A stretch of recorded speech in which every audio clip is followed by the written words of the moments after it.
ये किस्सा 1909 का है, जब महात्मा गांधी अपनी चर्चित किताब हिंद स्वराज लिख रहे थे।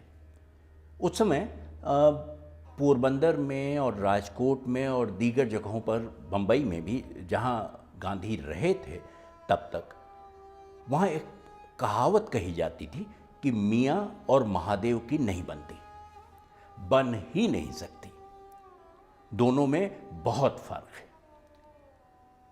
महात्मा गांधी को ये बात कतई समझ में नहीं आती थी कि ये किस आधार पर कहावत बनी है और क्यों कही जाती है इस तरह से, क्योंकि उनका पूरा जीवन, बचपन से उनके तमाम दोस्त अहबाब ऐसे ही थे।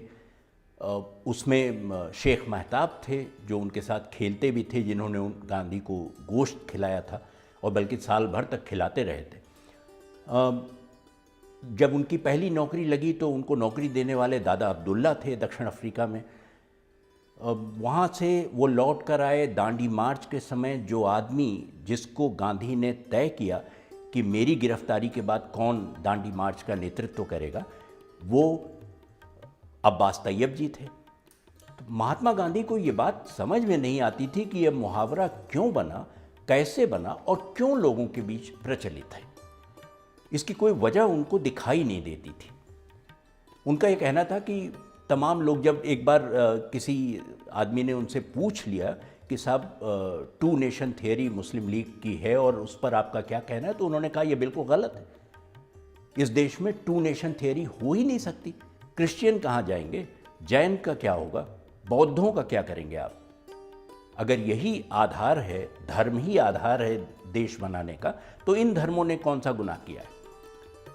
तो ये हो नहीं सकता, ये संभव नहीं है। वो चाहते थे कि सब लोग एक साथ रहें, और जब तक ये साथ नहीं होंगे, जब तक सांप्रदायिक एकता नहीं होगी, इस देश को, भारत को आज़ादी नहीं मिल सकती। बल्कि वायसराय उस समय वॉवेल थे, और कलकत्ता में इनकी जब मुलाकात हुई तो इन्होंने वॉवेल से कहा कि देखिए, हम जिस हाल में हैं आप हमें छोड़ दीजिए, हमें छोड़कर चले जाइए, हम अपने फैसले, अपनी समस्याएं खुद हल कर लेंगे, क्योंकि आप रहेंगे तो आप आग में घी डालने का काम करते रहेंगे।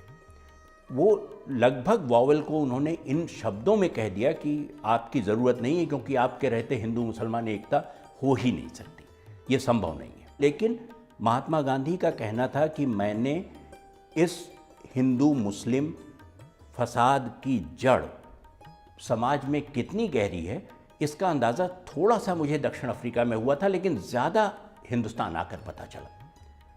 एक बार जब गांधी कुंभ मेले में जा रहे थे, हरिद्वार में उस साल कुंभ था 1915 में, तो रास्ते में जब ट्रेन सहारनपुर रुकी तो उन्होंने देखा कि लोग पसीना पसीना हैं, गला सूख रहा है, पानी नहीं है।